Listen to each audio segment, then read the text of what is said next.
दोस्तों, अच्युतानंद दास जी 16वीं सदी के कवि, दृष्टा और उड़ीसा राज्य के एक वैष्णव संत थे। वे एक महान लेखक थे। वे उन 5 व्यक्तियों में शामिल थे जिन्हें पंच सखा कहा जाता है। उन पंच सखाओं में बलराम दास, जगन्नाथ दास, यशोवंत दास, आनंद दास व स्वयं अच्युतानंद दास शामिल थे, जिन्होंने संस्कृत ग्रंथों का स्थानीय भाषाओं में अनुवाद करके पूर्वी भारत में आध्यात्मिक क्रांति ला दी थी।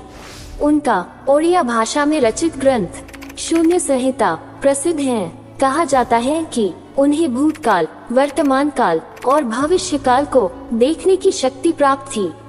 ये माना जाता है कि रामायण के प्रश्न सुनकर अच्युतानंद दास जी ने जो उपदेश दिया वही शून्य संहिता में है। अच्युतानंद दास जी एक महापुरुष थे। उन्होंने अपने जीवन काल में 36 संहिता, 78 गीता, 27 हरिवंशादि चरित, 12 उपवंश चरित, 100 पुराण की रचना की। भविष्य मालिका में संत अच्युतानंद दास जी ने नाना प्रकार के विषयों पर किताबें लिखी। इन पुस्तकों को अच्युतानंद मल्लिका के नाम से भी जाना जाता है। दोस्तों, भविष्य मल्लिका के अनुसार पृथ्वी 3 चरणों से गुजर रही है। पहला, कलयुग का अंत होगा। दूसरा, महाविनाश होगा और तीसरा, एक नए युग का आगमन होगा। भारत के संदर्भ में कन्नड़ में लिखी गई एक भविष्यवाणी के अनुवाद में कहा गया है कि 6 और 7 का योग 13 है और इसमें 13 जोड़ने पर संख्या 26 प्राप्त होती है। इसी संख्या 26 के माध्यम से अच्युतानंद दास जी ने भारत पर आक्रमण होने की भविष्यवाणी की है। भविष्य मल्लिका के अनुसार 2025 के बाद का समय प्रलय के समान होगा। चलिए जानते हैं कि संत अच्युतानंद दास जी ने क्या क्या भविष्यवाणियां की है। दोस्तों, आसमान में 2 सूरज उगने का एहसास होगा। इसमें से एक सूरज एक खगोलीय पिंड होगा जो सूरज के समान दिखेगा, जो बंगाल की खाड़ी में गिरेगा। समुद्र का जलस्तर बढ़ जाएगा और पानी जगन्नाथ मंदिर की 22वीं सीढ़ी तक आ जाएगा। फिर उनके भक्त भगवान की मूर्ति को छठिया बाटा ले जाएंगे। जगन्नाथपुरी को जोड़ने वाली राष्ट्रीय सड़क का निर्माण किया जाएगा। भगवान जगन्नाथ के धाम पुरी मंदिर के ऊपर से पत्थर गिरेंगे और मंदिर का झंडा कई बार गिरेगा। इस दौरान प्राकृतिक आपदा के कारण भारत में जगन्नाथपुरी समुद्र के गर्भ में समा जाएगा। उस समय उड़ीसा के अंतिम राजा गजपति महाराज होंगे। इसी दौरान भगवान कल्कि प्रकट होंगे जो युद्ध में भारत का साथ देंगे। किसान खेती का काम बंद कर देंगे और जंगली जानवर गांव और शहर पर हमला करने लगेंगे। अमेरिका का एक बड़ा हिस्सा जलमग्न हो जाएगा। चीन कई टुकड़ों में टूट जाएगा। पाकिस्तान का नामो निशान मिट जाएगा। पाकिस्तान से मिलकर लड़ने वाली शक्ति कमजोर और दयनीय हो जाएगी। रूस एक हिंदू देश बन जाएगा। यूरोप युद्ध लड़ने के लायक नहीं रहेगा। यूरोप की जनसंख्या नगण्य हो जाएगी। पृथ्वी की धुरी बदल जाएगी। इसके बाद कई भूकंप आएंगे। एक तरफ प्राकृतिक आपदाएं होंगी तो दूसरी तरफ महायुद्ध होगा।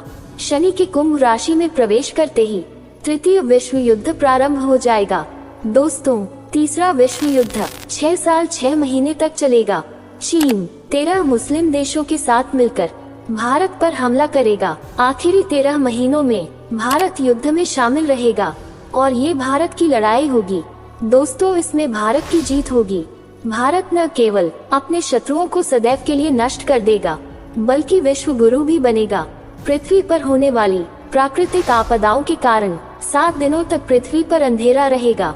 कहा जा रहा है कि ये घटना 2022 से 2029 के बीच होगी। देश में धार्मिक उन्माद बढ़ेगा। आपातकाल की स्थिति उत्पन्न होगी और हालात सुधारने के लिए एक सन्यासी देश का नेतृत्व करेगा। माँ और बेटी समाज में अपने यौवन को बीभत्स रूप से प्रदर्शित करेगी, जिससे समाज में फूहड़ और उतावला व्यवहार प्रतिष्ठा से देखा जाएगा। यूरोप की लगभग सारी जनसंख्या नष्ट हो जाएगी और अंत में रूस को सफलता मिलेगी। आने वाला अवतार विजयी रूस को अपने अधीन कर लेगा। लोग कीड़े मकोड़ों की तरह मर जाएंगे और दुनिया की आबादी सिर्फ 64 करोड़ रह जाएगी। चीन नष्ट हो जाएगा। रूस एक हिंदू राष्ट्र बन जाएगा।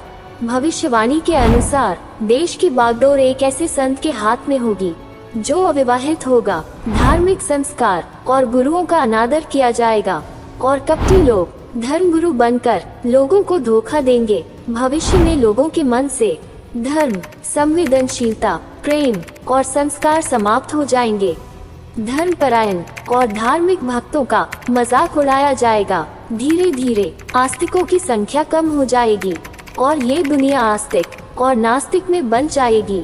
मनुष्य व्यभिचारी हो जाएंगे। पुरुष का पुरुष से और स्त्री का स्त्री से अप्राकृतिक संबंध बनेगा। मनुष्य के घरों पर जानवरों का आक्रमण होगा। आने वाले दिनों में हम इंसान और जानवरों को लड़ते हुए देखेंगे। जंगली जानवर शहरों में घूमते नजर आएंगे।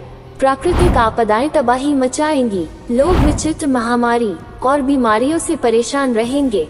हवाएं लोगों को खूब परेशान करेगी। महंगाई इतनी बढ़ जाएगी कि लोग सड़कों पर उतरकर आंदोलन करेंगे। दोस्तों, महाभारत के युद्ध को लेकर भी उनकी भविष्यवाणी वायरल हो रही है। बताया जा रहा है कि महाभारत के युद्ध के दौरान कई लोग किसी कारणवश इस युद्ध में भाग नहीं ले सके थे। वे सभी योद्धा अब युद्ध लड़ना चाहते हैं और अब उनकी इच्छा कलयुग के अंत में पूरी होगी, जब कल की अवतार का जन्म होगा। यहाँ तक कि भगवान बलराम भी युद्ध में भाग नहीं ले सके थे। बलराम जी को जगन्नाथपुरी में बलभद्र के नाम से जाना जाता है। कलयुग के अंत में बलराम जी अवतरित होंगे और कलयुग के अंत में महाभारत का अधूरा युद्ध फिर से लड़ा जाएगा। दोस्तों, इसमें कहा गया है कि भारत का अंतिम राजा एक शक्तिशाली हिंदू राजा होगा, जो योगी पुरुष होगा और जिसकी कोई संतान नहीं होगी। उसमें विश्व का नेतृत्व करने की अद्भुत क्षमता होगी और वह धर्म की सहायता से शांति स्थापित करने में सक्षम होगा।